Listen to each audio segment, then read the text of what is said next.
આપણે કાલના લેક્ચરમાં જોયું હતું કે સમય સંખ્યાઓનો ક્રિયાઓ मतलब કે સરવાળા, બાદબાકી, ગુણાકાર અને ભાગાકાર આટલી વસ્તુ મેં તમને કાલે શીખવાડી દીધી. મેં તમને એવું પણ કીધેલું કે સરવાળા વિશેની ક્રિયા એની સમૃદ્ધતા છે કે નહીં એ ચકાસવા માટે મેં તમને સમજાવ્યું અને બાદબાકી, ગુણાકાર, ભાગાકાર એ વસ્તુ મેં તમને માત્ર એક્ઝામ્પલ આપ્યા હતા અને એ તમારે સોલ્યુશન ઘરેથી કરવાનું. ક્લિયર? તો એને આપણે તમે સમજી ગયા હશો કે સમય સંખ્યાઓની ક્રિયા વિશે કે કોની કોની ક્રિયા વિશે સમૃદ્ધ છે અને કઈ કઈ ક્રિયાઓ માટે એ સમૃદ્ધ નથી. ક્લિયર? હવે આપણે આજે જોઈએ તો કે શૂન્યની ભૂમિકા. આપણે આગળ વાત કરી હતી કે આપણે શૂન્યની ભૂમિકા જોઈશું, એની વ્યસ્ત સંખ્યા જોઈએ, વિરોધી જોઈએ, એકની ભૂમિકા જોઈએ. તો અહીંયા શૂન્યની ભૂમિકા શું થશે? તો આપણે જોઈએ તો કોઈ પણ પૂર્ણાંક સંખ્યા લઈ લઈએ, મતલબ કે a b c માટે લઈએ તો a આપણો પૂર્ણ સંખ્યા થશે, b પૂર્ણાંક સંખ્યા અને c આપણે સમય સંખ્યા. આપણે આ ચેપ્ટરમાં ત્રણ સંખ્યાઓ વિશે ભણવાનું છે કે પૂર્ણાંક સંખ્યા, પૂર્ણ સંખ્યા અને સમય સંખ્યા. તો અહીંયા મેં શું લીધું છે કે abc માટે જોઈએ તો a બરાબર પૂર્ણ સંખ્યા, b બરાબર પૂર્ણાંક સંખ્યા અને c બરાબર સમય સંખ્યા. હવે અહીંયા ધ્યાન શું રાખીશું કે આપણે શેના વિશે ભણવાનું છે તો કે શૂન્ય વિશે. તો હવે અહીંયા આપણે કોઈ પણ સંખ્યાને અથવા એ પૂર્ણ સંખ્યા હોય, પૂર્ણાંક સંખ્યા હોય કે સમય સંખ્યા હોય એમાં 0 ઉમેરીએ તો શું મળશે આપણને? તો કે એની એક સંખ્યા મળે છે. આપણે આ વસ્તુ આગળ પણ ભણી ગયા છીએ કે સપોઝ કે હું 5 + 0 લઉં અથવા તો 0 + 5 લઉં તો મને શું મળશે? એની એક સંખ્યા મળશે. એમાં કોઈ પણ પ્રકારનો ચેન્જ આવશે નહીં. ઇવન કે પૂર્ણ સંખ્યા હોય, પૂર્ણાંક સંખ્યા હોય કે સમય સંખ્યા હોય એનો આપણે 0 એમાં શું કરીશું? 0 ઉમેરીશું તો આપણને એની એક સંખ્યા મળશે. એનો મતલબ શું થાય મિત્રો કે એવી કઈ સંખ્યા છે કે આપણે એમાં એડ કરીએ તો એની એક સંખ્યા મળે તો કે આપણે એક જ સંખ્યા એવી છે જે છે 0. હવે જુઓ, જ્યારે આપણે પૂર્ણ સંખ્યામાં શૂન્ય ઉમેરીએ છીએ તો આ a + 0 છે તો a બરાબર શું છે? પૂર્ણ સંખ્યા છે. તો અહીંયા શું કીધું છે કે જ્યારે આપણે પૂર્ણ સંખ્યામાં શૂન્ય ઉમેરીએ તો મળતી સંખ્યા કઈ છે? તો એની એ જ તો કે પૂર્ણ સંખ્યા છે. એવી જ રીતે પૂર્ણાંક સંખ્યામાં 0 ઉમેરીએ તો આપણને કઈ સંખ્યા મળે છે? પૂર્ણાંક સંખ્યા જ મળે છે. એ જ પ્રમાણે સમય સંખ્યામાં 0 ઉમેરીએ તો આપણને શું મળશે? સામે એની એ જ સમય સંખ્યા મળશે. ક્લિયર? આનો મતલબ શું થાય મિત્રો? તો કે શૂન્ય શું છે? તો કે સરવાળા માટેનો તટસ્થ ઘટક છે. આપણે આ વસ્તુ 6th સ્ટાન્ડર્ડ થી ભણતા આવ્યા છીએ કે 0 ને શું કહીએ છીએ આપણે? સરવાળા માટેનો તટસ્થ ઘટક અથવા તો એકમ ઘટક કહીશું. આ વસ્તુ ખાસ નોટ ડાઉન કરજો કે સરવાળા માટેનો તટસ્થ ઘટક અથવા તો તમને ટ્વિસ્ટ કરવા પૂછે કે એકમ ઘટક શું છે તો શું લખાશે? 0 છે. માટે આપણે કહી શકીએ કે પૂર્ણાંક સંખ્યાઓને પૂર્ણ સંખ્યા માટે પણ સરવાળાનો તટસ્થ ઘટક કહી શકાય. મતલબ કે પૂર્ણાંક સંખ્યા અને પૂર્ણ સંખ્યા બંને માટે પણ સરવાળા માટેનો તટસ્થ ઘટક શું થશે?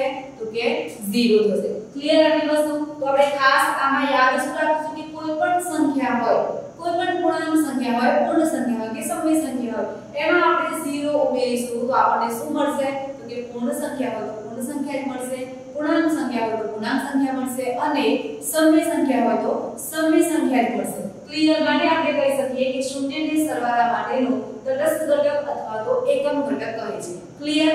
તો આટલી વસ્તુ ખ્યાલ આવી ગયો? તો તમને એની શોર્ટમાં એક ખાલી જગ્યા પૂછાય કે સરવાળા માટેનો તટસ્થ ઘટક ખાલી જગ્યા છે અથવા તો સરવાળા માટેનો એકમ ઘટક જણાવો તો શું થશે? તો કે શૂન્ય.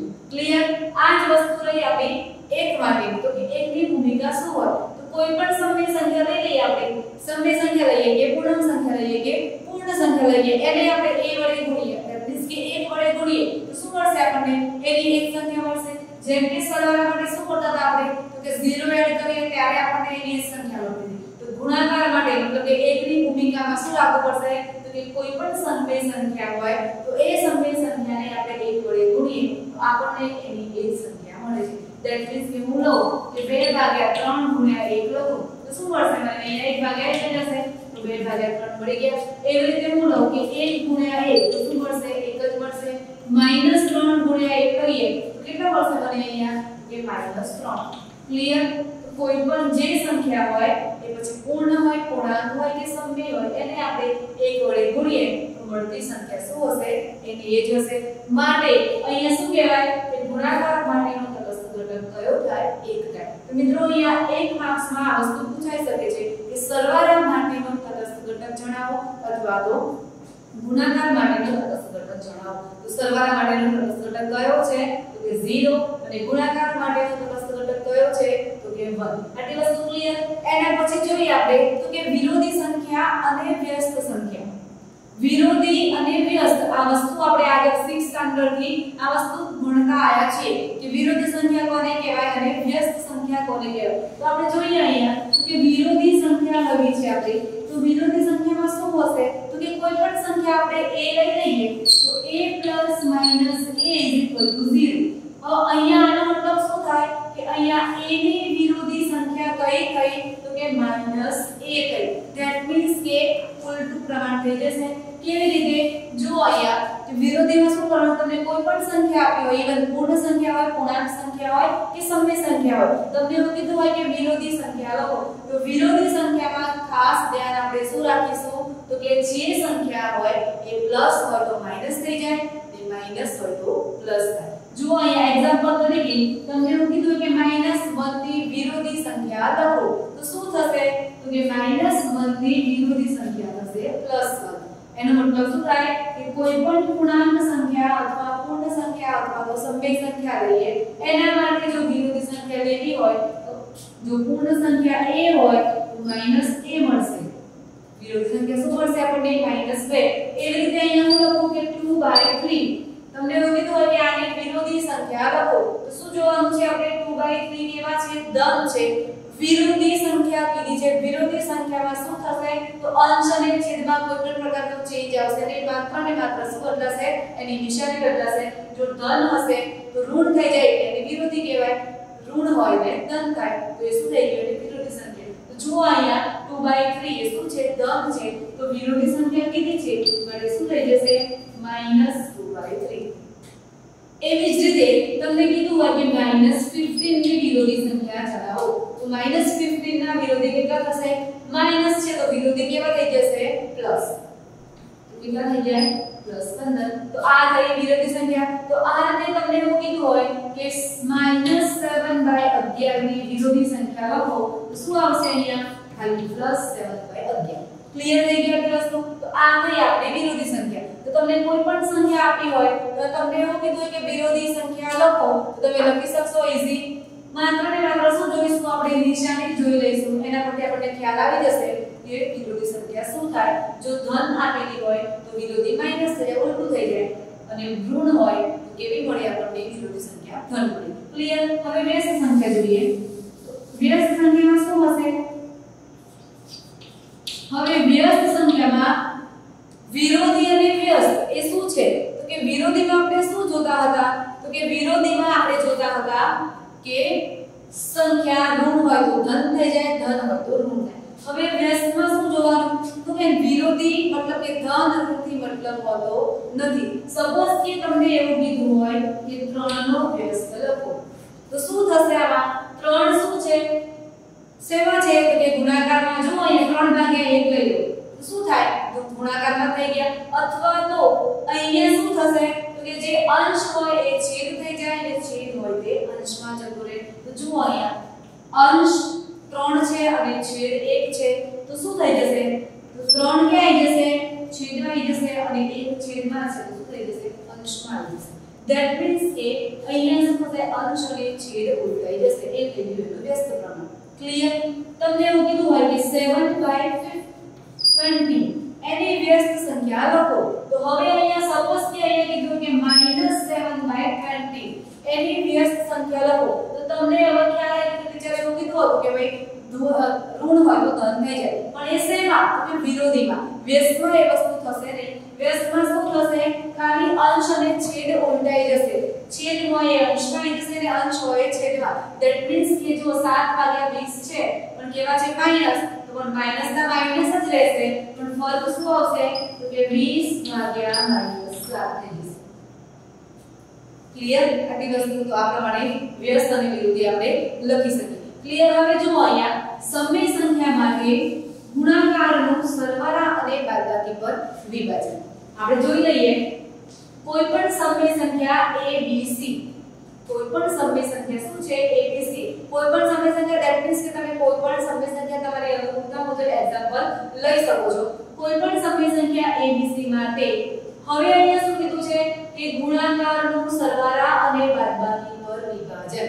ધેટ મીન્સ કે જુઓ આ બંને શું થઈ ગયા, ગુણાકારમાં થઈ ગયા a ગુણ્યા b plus c અને a ગુણ્યા b minus c. તો શું થઈ જશે કે a નો b સાથે ગુણાકાર વત્તા નિશાની આની આજ અને a નો c સાથે ગુણાકાર. આ શું થઈ ગયું તો કે ગુણાકારનું સરવાળા પર વિભાજન. સેમ ટુ સેમ વસ્તુ બાદબાકી માટે તો કે a નો b સાથે ગુણાકાર માઈનસ ના માઈનસ અને a નો c સાથે ગુણાકાર. તમને એવું કીધું હોય કોઈ એક્ઝામ્પલ આપ્યું હોય કે આની મદદથી ગુણાકાર કોઈ પણ સંખ્યાનો ગુણાકારના સરવાળા પર વિભાજન માટેના નિયમનો ઉપયોગ કરી અને કિંમત શોધો. ત્યાં તમારે શું કરવું પડશે, આ વસ્તુ યાદ રાખવી પડશે. તો આટલી વસ્તુ તમારે શું કરવાની, યાદ રાખવી પડશે. ક્લિયર? તો આટલી વસ્તુ ક્લિયર થઈ ગઈ.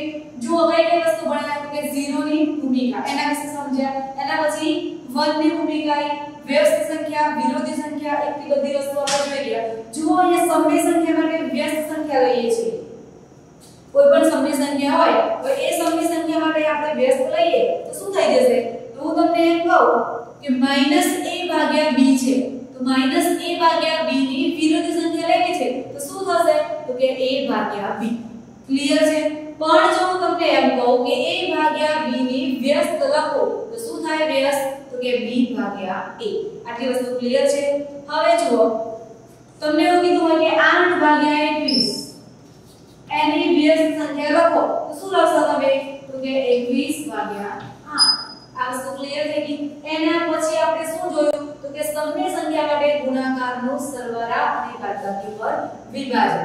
ક્લિયર? તો કોઈ પણ સમય સંખ્યા લઈએ a b c માટે તો ગુણાકાર પર વિભાજન શું થશે, તો કે a ગુણ્યા b plus c બરાબર ab plus ac.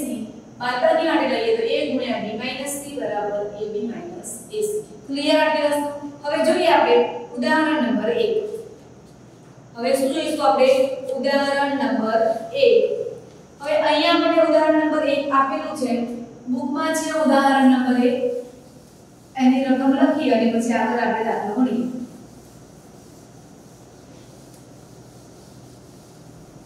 જો ઉદાહરણ નંબર 1 ની રકમ છે 3 ભાગ્યા 7 પ્લસ -6 ભાગ્યા 11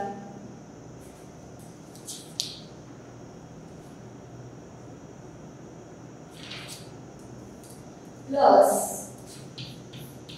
-8 ભાગ્યા 21 પ્લસ 5 ભાગ્યા 22 ની કિંમત શોધો. હવે જુઓ આ થઈ ગયું આપણું ઉદાહરણ 1.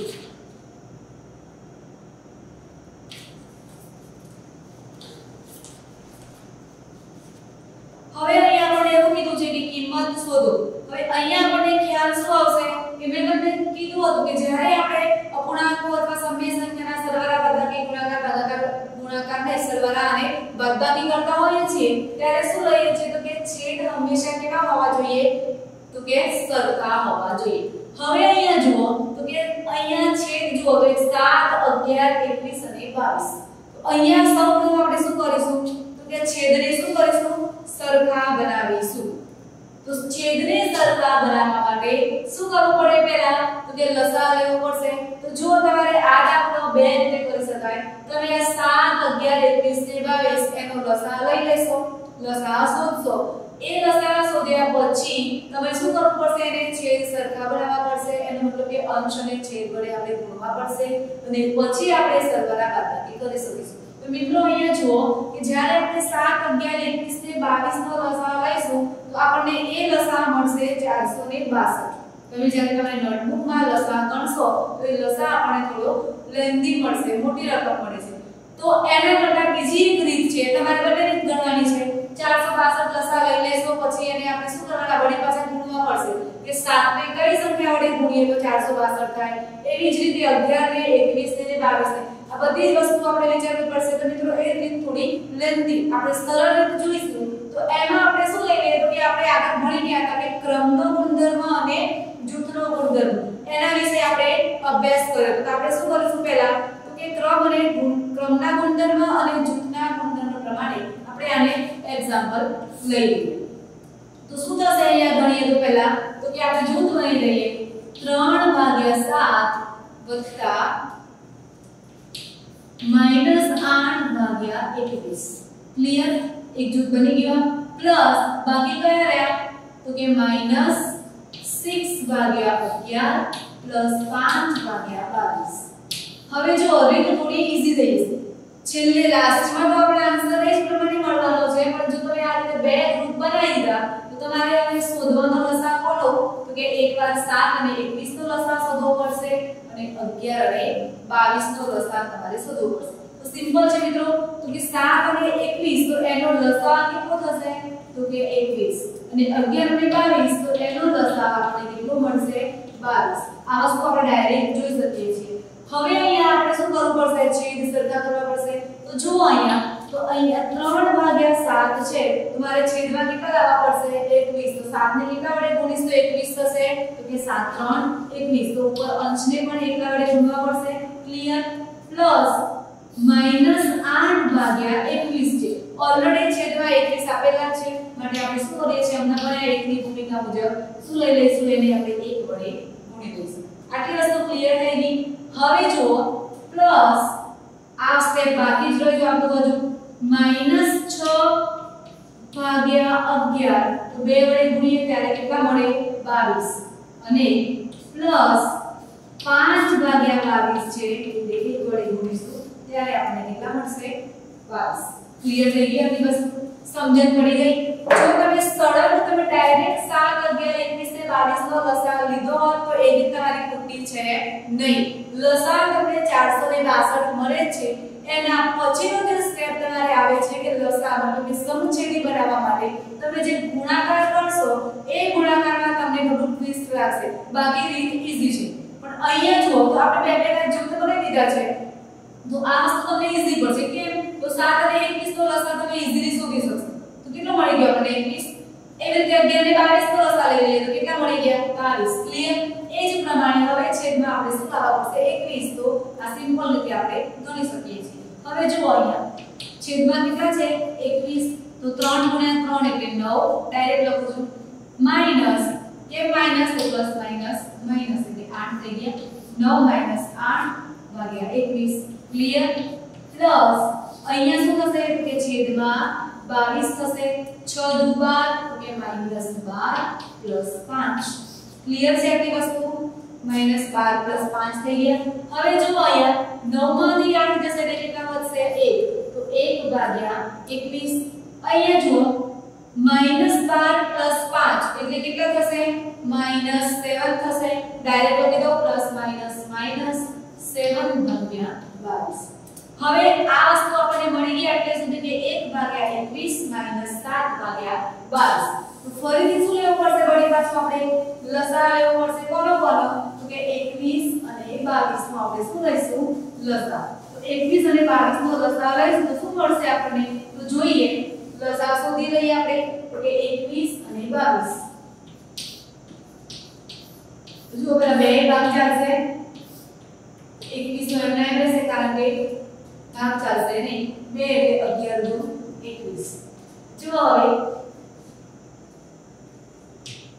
11 દુ 22 થઈ ગયા હવે અહીંયા શું કરશું 11 વડે ભાગ ચાલશે તો 11 ને 21 એ વસ્તુ ભાગ ચાલવાનો છે નહીં અહીંયા 21 એમના એમ 21 ક્લિયર તો અહીંયા શું કરીશું આપણે તો કે 11 ગુણ્યા 21 ગુણ્યા 2 તો કેટલા થશે અથવા ડાયરેક્ટ લઈ લઈએ તો કે 21 ગુણ્યા 22 કરીએ તો કેટલા મળશે 2 ગમ્યા 2 તો 4 2 ગમ્યા 2 તો 4 6 and 2 તો લસા કેટલો મળ્યો આપણને તો લસા મળશે આપણને 462 આઈ ગયું મિત્રો આપણું એનેજ ફોર્મ જે આપણે 7 11 21 ને 22 એનો લસા આપણે શોધતા હતા એ જ પ્રમાણે આપણને લસા મળી ગયો તો કેટલો મળ્યો 21 ગુણ્યા 22 કરશું તો લસા કેટલો મળશે આપણને 462 હવે જુઓ અહીંયા 1 ગુણ્યા 22 21 છે 1 ગુણ્યા કેટલા છે 21 હવે છેદમાં શું લાવવાના છે આપણે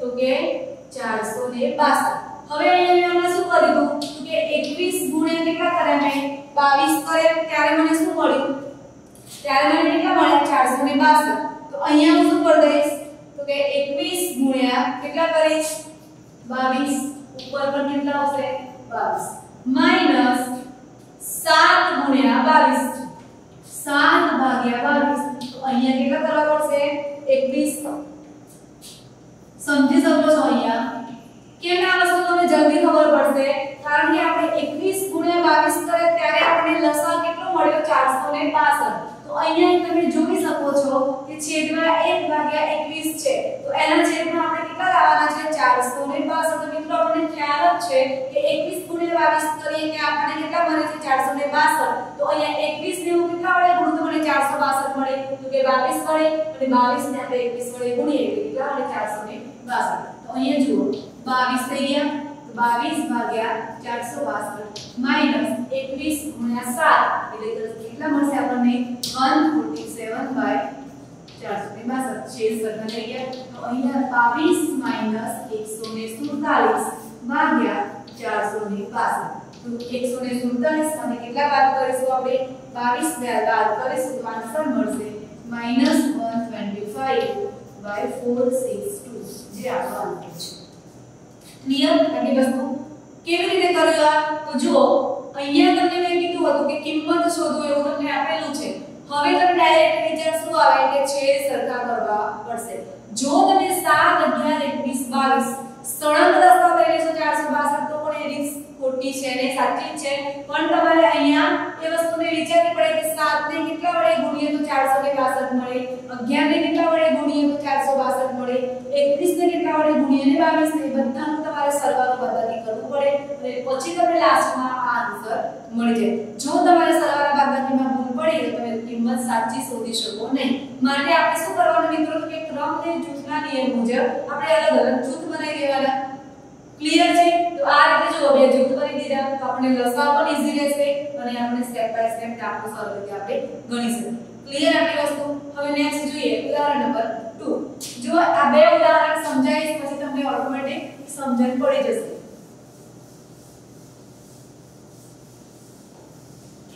હવે જોઈએ ઉદાહરણ નંબર 2 ઉદાહરણ નંબર 2 માં પણ એ જ રીતે ગણવાનું છે -4/5 ગુણ્યા 3/7 ગુણ્યા 16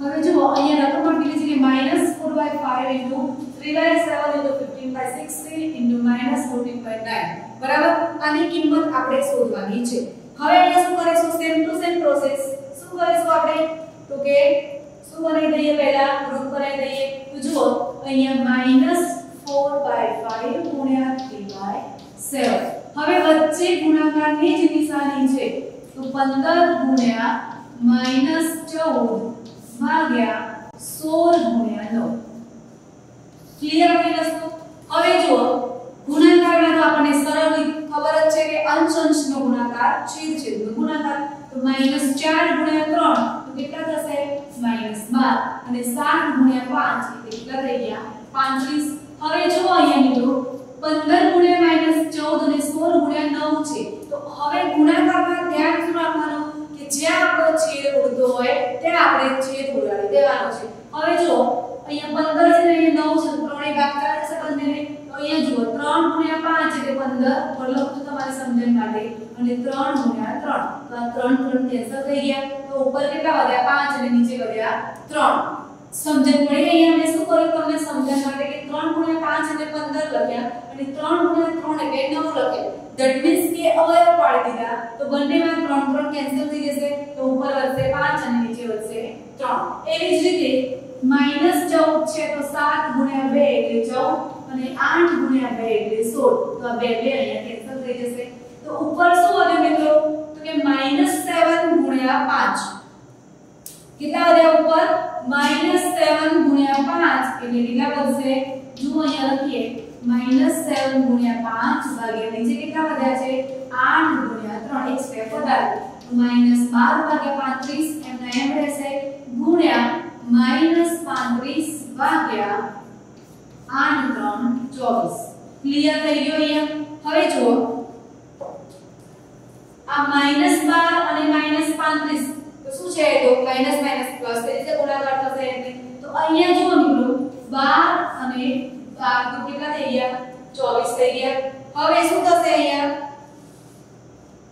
12 તો 24 થઈ ગયા અને આ 35 કેવા થઈ જશે કેન્સલ થઈ જશે તો અહીંયા માઈનસ માઈનસ પ્લસ થઈ જશે 35 કેન્સલ થઈ ગયા તો ઉપર શું વધ્યું કઈ ના હોય એટલે 1 અને નીચે 2 તો આપણી કિંમત કેટલી મળી ગઈ તો કે 1/2 ક્લિયર છે વસ્તુ જો અંતે તમને ગુણાકાર આપ્યો હોય તો ગુણાકારમાં આપણે ઈઝી રીત કઈ છે તો કે ગુણાકારના નિયમ આપણને ખબર છે કે ઉપર અંશ અંશનો ગુણાકાર નીચે છેદ છેદનો ગુણાકાર ધ્યાન રાખવાનું કે જ્યાં છેદ ઉડતો હોય ત્યાં આપણે છેદ ઉડાડવાનો મતલબ કે એનું ટૂંકું રૂપ બનાવવાનું જેથી આપણને ગુણાકારમાં પ્રોબ્લેમ થાય નહીં તો આ કિંમત મળી ગઈ આપણે 1/2 અને ફર્સ્ટ ની મળી ગઈ -125/4/462 ક્લિયર તો આ થયું આપણું ઉદાહરણ નંબર 1 અને ઉદાહરણ નંબર 2 હવે મિત્રો જુઓ અહીંયા તમને બુકમાં આપ્યું છે કે પ્રયત્ન કરો વિભાજનના ગુણધર્મનો ઉપયોગ કરી અને કિંમતો શોધો એના તમને બે એક્ઝામ્પલ આપ્યા છે તો મેં તમને હમણાં લખાયું હતું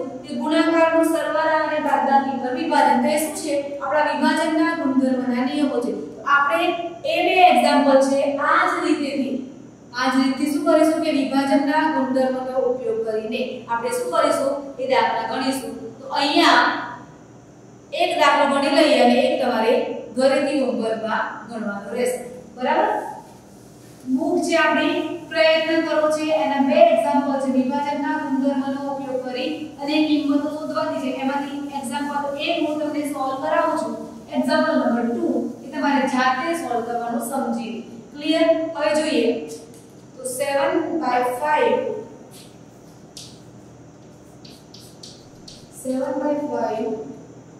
ગુણ્યા -3/12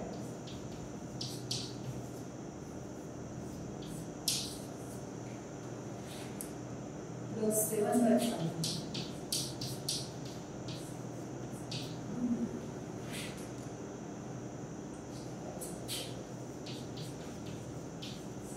હવે અહીંયા તમને શું કીધું છે કે વિભાજનના ગુણધર્મનો ઉપયોગ કરીને કિંમત શોધો તો અહીંયા જુઓ પહેલા તો 7/5 ગુણ્યા -3/12 પ્લસ 7/5 ગુણ્યા 5/12 હવે અહીંયા તમે રકમમાં થોડું આપણે માઇન્ડ દોડાવવું પડશે તો અહીંયા જો બંને ગ્રુપ છે એક આ ગ્રુપ અને એક આ ગ્રુપ હવે એમાં બંનેમાં કોમન દેખાય છે બધી વસ્તુ તો જો અહીંયા પણ 7/5 છે અને અહીંયા પણ 7/5 છે તો શું લઈ લઈએ મિત્રો આપણે પહેલા 7/5 શું લીધા આપણે કોમન લઈ લીધા તો અહીંયા શું વધશે તો કે -3/12 વચ્ચે નિશાની શેની છે પ્લસ ની 5/12 ક્લિયર આટલી વસ્તુ ક્લિયર થઈ ગઈ હવે અહીંયા ખાસ ધ્યાન શું રાખીશું કે વિભાજનના નિયમમાં શું હતું તો કે a ગુણ્યા b પ્લસ c હતું તો a નો b સાથેનો ગુણાકાર પ્લસ a નો c સાથેનો ગુણાકાર પણ અહીંયા તમારે ઈઝી વસ્તુ શું છે તો અહીંયા જો છેદ સરખા છે બંનેના શું થશે ગુણાકાર થઈ જશે જુઓ અહીંયા તો 7/5 એમના એમ રહેશે હવે જુઓ -3 + 5/12 લખી શકાય એમ છેદ સરખા છે માટે લસાઅ લેવાની કઈ જરૂર છે નહીં તો શું થઈ જશે અહીંયા 7/5 ગુણ્યા -3 + 5 એટલે કેટલા વધશે તો કે 2/12 થાય આ રીતે આમ કેટલા વધ્યા 2/12 હવે અહીંયા જુઓ તો કે 2 6 12 છેદ ઉડી ગયા તો ઉપર કેટલા વધ્યા તો કે 7 અને નીચે 6 ગુણ્યા 5 એટલે 30 તો શું મળી ગઈ આપણી કિંમત મળી ગઈ અહીંયા જો સપોઝ કે અહીંયા તમારા છેદ અલગ અલગ હોત તો શું કરવું પડે તમારે દસા લેવો પડે સિમ્પલ વસ્તુ ધ્યાન શું રાખીશું આપણે તો કે છેદ સરખા બનાવવાના છે છેદ સરખા બનાવવા માટે આપણે શું લેવું પડે લસાઅ લેવો પડે પછી આપણે એઝ ઇટ ઇઝ જે પ્રમાણે દાખલા આગળ ગણતા આવ્યા છે એ પ્રમાણે ગણવાના રહેશે જો દાખલા નંબર 2 દાખલા નંબર 2 માં પણ એવું છે કે 9/16 તમારે કોમન નીકળશે અને બે ગ્રુપ બનશે 4/12 ગુણ્યા -3/9 એ બંને ગ્રુપ બનશે. એમાં શું થશે તો કે તમારા છેદ સરખા છે નહીં. અહીંયા જે 12 અને 12 છેદમાં સરખા હતા એ રીતે સેકન્ડ એક્ઝામ્પલમાં 12 અને 9 કેવા છે અલગ અલગ છે માટે તમારે 12 અને 9 નો શું કરવો પડશે લસા લેવો પડશે અને લસા લીધા પછી છેદ તમારે સરખા કરવાના છે. જે તમને આવડે છે અંશ અને છેદ વડે ગુણી દેવાના અને છેદ સરખા બનાવીના. માટે એક્ઝામ્પલ નંબર 2 આપણે શું કરીશું ઘરેથી લઈશું. બરાબર. હવે આગળ જોઈએ. હવે જુઓ એક્ઝામ્પલ નંબર 3. તો નીચે આપેલી સંખ્યાની વિરોધી સંખ્યા લો. તો આપણે આગલા વિડિયોમાં જોઈ ગયા હતા કે વિરોધી સંખ્યામાં શું હતું તો કે ધન હોય એનું શું થઈ જાય ઋણ થઈ જાય અને ઋણ હોય એની સંખ્યા ધન થઈ જાય. ક્લિયર છે. એના પહેલા મિત્રો આપણે 7th સ્ટાન્ડર્ડમાં ભણી ગયા છીએ કે જ્યારે આપણે ધન સંખ્યાને આપણે વિરોધી સંખ્યા મતલબ કે ઉલટી સંખ્યા એમાં ઉમેરીએ તો એ સંખ્યા કેવી થઈ જશે 0. સપોઝ કે અહીંયા -7/19 તમને આપ્યું છે કે એવું કીધું છે કે વિરોધી સંખ્યા લખો. તો તમે શું લખવાના છો અહીંયા કે -7/19 છે તો વિરોધી શું થઈ જશે એનો પ્લસ. હમણાં આપણે પણ એ પ્રમાણે કે માઈનસ હોય તો પ્લસ થઈ જાય પ્લસ હોય તો માઈનસ થઈ જાય. ક્લિયર વસ્તુ છે આ. તો -7/19 છે તો ત્યાં શું થઈ જશે વિરોધી એની 60/19. આ શું થઈ ગઈ એની વિરોધી સંખ્યા.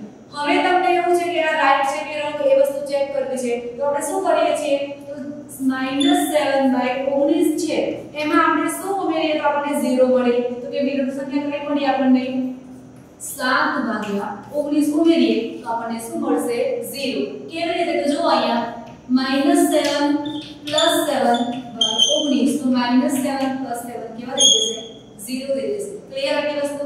તો અહીંયા ઇન શોર્ટમાં તમારે ધ્યાન શું રાખવાનું છે કે તમને એવું કીધું છે કે કોઈ પણ સંખ્યા આપી હોય અને વિરોધી સંખ્યા લખવાની કીધી હોય તો આપણે શું કરીશું તો કે અહીંયા -7/19 છે તો વિરોધી સંખ્યા કેવી મળી ગઈ આપણને +7/19. એવી જ રીતે જુઓ 21/112 છે. હવે 21/112 છે તો એની વિરોધી સંખ્યા શું થશે તો કે 21/112 એ કેવા છે પ્લસ છે તો એના વિરુદ્ધ શું થઈ જશે માઈનસ. શું લખાશે અહીંયા -21/112.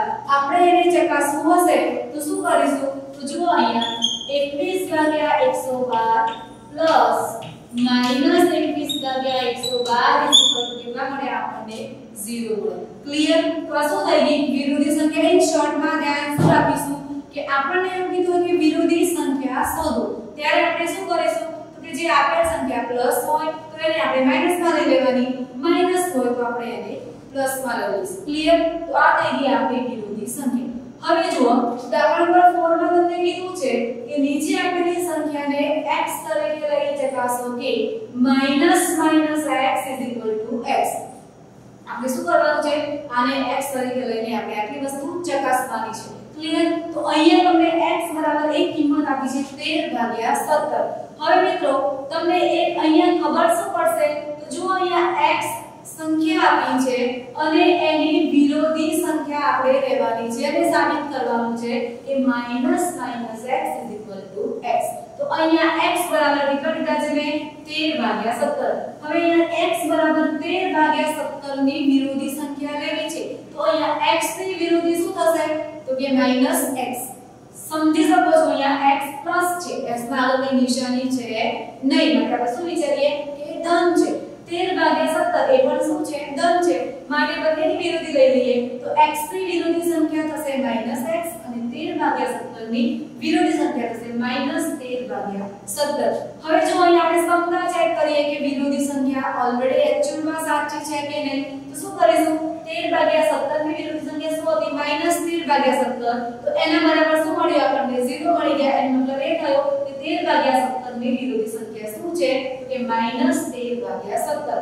હવે અહીંયા સમતા શું દર્શાવે છે સમતા ધેટ મીન્સ કે આ શું મળી ગઈ આપણને સમતા. હવે એ દર્શાવે છે કે 13/17 ની વિરોધી સંખ્યા કઈ હશે તો કે -13/17. આપણે એક્ઝામ્પલ નંબર 3 માં જોયું પ્રમાણે તો કે -7/19 ની વિરોધી સંખ્યા 7/19 છે. એની સમતા ચેક કરીશું શું થાય તો કે 7 - 7 + 7/19 = 0 છે. એના પરથી આપણે કહી શકીએ કે આની વિરોધી સંખ્યા આ છે.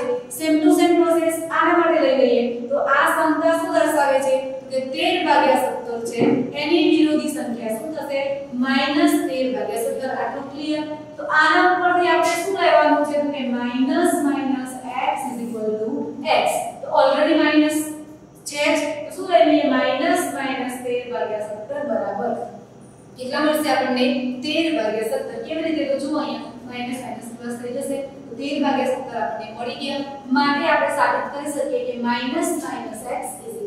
x થાય ક્લિયર જુઓ અહીંયા આ બધી જ રીત જે અહીંયા ગણાવી છે એ બધી જ રીત આપણી એક્સરસાઇઝ નંબર 1.1 માં આપેલી છે અને એના જ આધારે આપણે એક્ઝામ્પલ ગણવાના છે હવે જુઓ અહીંયા તમને x 13/17 એ વાળી રકમ ક્લિયર થઈ ગઈ કે આપણે એની પહેલા વિરુદ્ધ સંખ્યા લેવી પડે સમતા ચેક કરીશું ને પછી x બરાબર x આપણે સાબિત કરી દીધું એ જ પ્રમાણે બીજો નંબર તો છે કે -21/31 અહીંયા આપણે શું આપેલું છે સેકન્ડ નંબરમાં x બરાબર -21/31 તો હવે અહીંયા શું થશે ખાલી ઉલટાશે શું તો કે અહીંયા x બરાબર -21/31 શું આપેલા છે 31 તો એની વિરુદ્ધ સંખ્યા શું થઈ જશે તો કે -x આપણને કેટલા મળશે 21/31 સમતા જોઈ લેવાનું તો શું થાય તો કે -21/31 + 21/31 કેટલા મળશે આપણને 0 એનો મતલબ શું થશે તો કે આની વિરોધી સંખ્યા આ છે માટે શું લખાય તો કે -x x આપણે સાબિત કરી શકાય ક્લિયર છે અહીંયા મેં જે આ વસ્તુ લખી સેમ ટુ સેમ એ જ વસ્તુ તમારે અહીંયા લખી દેવાની છે ખાલી ફરક શું પડશે તો કે એની વિરોધી સંખ્યા ચેન્જ થશે બાકી કોઈ પણ સંખ્યા ચેન્જ થશે નહીં એ જ પ્રમાણે જુઓ તમને એક્ઝામ્પલ નંબર 5 એમાં તમને કિંમત શોધો એવું આપ્યું છે એમાં તમારે શું કરવાનું રહેશે તો કે તમારે અલગ અલગ ક્રમનો ગુણધર્મ જૂથનો ગુણધર્મ અને વિભાજનનો ગુણધર્મ એ આપણે આગળ ભણ્યા એ પ્રમાણે શું કરવાનું રહેશે તમારે એ ગુણધર્મના ઉપયોગ કરી અને તમારે કિંમત શોધવી પડશે તો એમાં તમે શું કરશો તો પહેલા તમારે ક્રમનો ગુણધર્મ લઈ લેવાનો ક્રમના ગુણધર્મનું સોલ્યુશન કર્યા પછી શું લેવાનું છે એમાં જૂથનો ગુણધર્મ આવશે નહીં ડાયરેક્ટ શું આવશે એમાં વિભાજનનો ગુણધર્મ આવશે અને એ પ્રમાણે તમારે હોમવર્કમાં ઉદાહરણ નંબર 5 જાતે ઘરે કરવાનું રહેશે હવે આના પછી આપણે આવશે સ્વાધ્યાય 1.1 હવે જુઓ એમાં સ્વાધ્યાય 1.1 માં શું આપેલું છે તો તમને પહેલું દાખલા નંબર 1 માં પૂછે કે યોગ્ય ગુણધર્મનો ઉપયોગ કરીને ચકાસો